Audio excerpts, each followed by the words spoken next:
My guest this week on the Europe Conversation is Belgian Foreign Affairs Minister Maxime Prévot. He says his government's decision to recognise Palestine is not about legitimising Hamas, but about putting pressure on Israel for the humanitarian crisis in Gaza and the West Bank. Minister, thank you very much for joining us on the Europe Conversation. With pleasure. So the Coalition of the Willing have met in Paris again, and we know that their plans are quite far advanced in terms of the military situation in a post-conflict Ukraine. But key to that, of course, as we know, is US security guarantees. And what do we know about that so far? How concrete can they be? That's a good question, and frankly speaking, when I was in Odessa last week, I discussed with my Ukrainian counterpart, and he explained to me and to my colleague coming from Luxembourg and the Netherlands, because it was a Benelux mission, that US and especially President Trump and Secretary Rubio made strong commitments related to this not only guarantee but really legally based backstop. So that's something which should be normally like an Article 5, let's say, way of thinking. Of course, till now, I didn't see any paper in order to identify whether or not it is enough strong in order to give to Ukraine certainties. But I think that it's important also that the US play an important role, but of course Europe also have to take responsibility. From the Trump perspective, how reliable can these security guarantees, this backstop, be when we know over the past few weeks in particular we've seen him change his mind over things like a ceasefire? And look, at the end of the day, it's not Article 5 because Ukraine is not in NATO. Yeah, it's really the core aspect of the current negotiation. We need to draw the framework of potential US intervention, where, how, when, and it's true that when we discuss with Washington, there are several times change of way of thinking, let's say. So it will be really important to have strong commitments on paper in order to be sure that what US have mentioned will be correctly executed in the advantage of Ukraine, of course. From a Belgian perspective, in the last few weeks we've seen the European Commission really pushing for an updated scheme to take the 200 billion euros of frozen assets that Russia has in Europe, mainly, in particular in Belgium.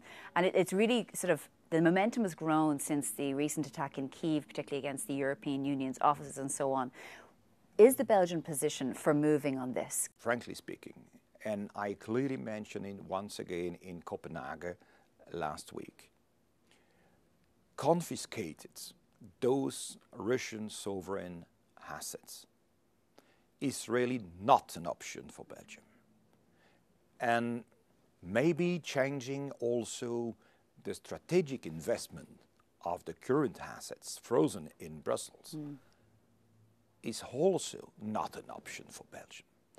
Because when we analyzed the two options, we have many experts underlying the high risk, both legal, financial risk it can generate if we decide to confiscate. Of course, it will be a very bad signal to other countries worldwide. Some of them also have assets, sovereign assets, in Brussels or in other places in Europe. And so we consider that confiscated, those immobilized assets should trigger the financial places, should generate some disturbance and erode also the confidence, the trust in the euro. So it's really something that should create huge bad impact, systemic consequences for the credibility of the European financial places, according also to the European Central Bank. So it's why I express the fact that Belgium will not take this risk, and certainly not alone. Belgium has announced, you have announced as Minister of Foreign Affairs in Belgium, that Belgium will eventually recognise Palestine. First of all, the reaction to that from the Israelis for other governments since October 7th is that you're rewarding terrorism, because the offshoot of October 7th is that several countries have decided to recognise Palestine. What's your response to that criticism by the Israeli government? First, the context on the ground is really inhuman, especially in Gaza, when children, women, older people, and many citizens are starving. It's completely unacceptable. And I remind to the Israeli government that cutting off any humanitarian head is a war crime. And so, saying the fact that the Israeli government intend to launch new processes, not only for the total military occupation of Gaza, but also for the expansion of new illegal settlements, especially in West Bank. We would like to send to the Israeli government, of course, but also the world diplomatic world, a strong political signal. But in the same time, we will consider that the moment for Belgium for officially recognize the state of Palestine will come later, when two conditions will be met in order to avoid precisely to give the impression that we would like to reward Hamas. And so that's the release of all the hostages, and also the fact that Hamas is out of any governance of Palestine. That's two conditions for a formal and legal recognition of the state of Palestine for Belgium. So let's look at what we heard from Kaja Kallas, the EU's foreign policy chief. She said that the US's unshakable support for Israel means that Europe is a little inhibited in what it can do. But in particular, when there has been some proposals, such as the most recent one from the European Commission to partially suspend Israeli access to Horizon, the main obstacle is Germany. Germany has refused all along to any sort of progress in sanctioning Israel for what the EU even regards as breaches of international law. Of course, I respect the sovereignty of whole government to take decision, and I understand why Germany doesn't want to take sanction against Israel for historical reason. We know that, but I've also seen that Germany has decided to, for instance, take strong commitments regarding the export of weapons to Israel. So the lines are moving, and maybe we will be able to achieve extra results. I think it is important also for the credibility of the European foreign policy.